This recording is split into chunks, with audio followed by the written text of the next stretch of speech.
Here in England, we've become accustomed to a welfare state. We're used to the fact that we have free access to healthcare.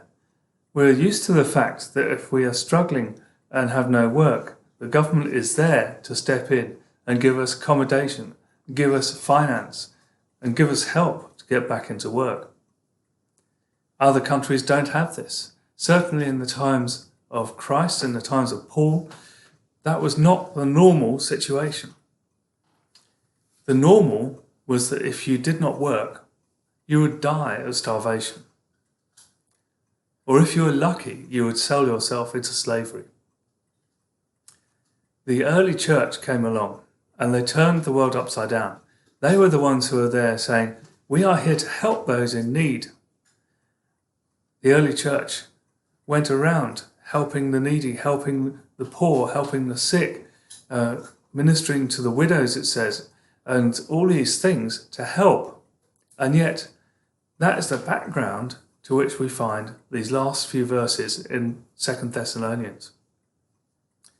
It says in chapter 3, verses 10 and 11, "For even when we were with you," this is Paul speaking, "this we commanded you, that if any would not work, neither should he eat. For we hear that there are some which walk among you disorderly, working not at all, but are busybodies."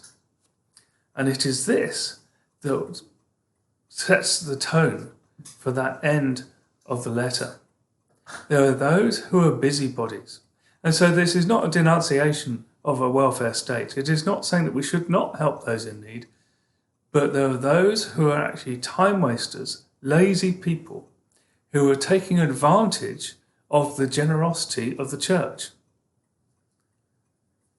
That is what Paul was saying was wrong. And especially he said that he was doing everything he could at the time to be an example of someone who is hardworking. So what then should we do? What is the biblical model? We should work hard. We should try our best to provide for ourselves, for our families, and to be able to help others from what God has blessed us with. If we are in need, we should not think it wrong to accept the help of others. But at the same time, there has to be a limit where we say, if you are not putting any effort at all into helping yourself get through life, don't expect everybody around you to help you out.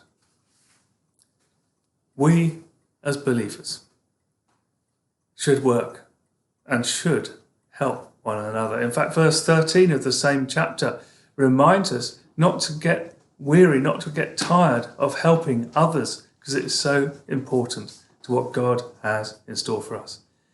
But let's be those who are seeking Him, who are seeking to do everything that He has given us to do, and not being time wasters, busybodies, going around talking and chattering to no avail, but those who are serious about working as hard as we can to the purposes that God has given us.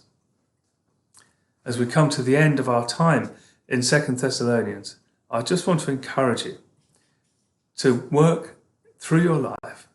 What does it mean practically to be a Christian? And as we've seen just today, this affects our lives not just spiritually, but how we work, how we help one another, even as it says in this passage, how we should eat. So I encourage you to implement these things in your life, practically day by day, and live for Christ.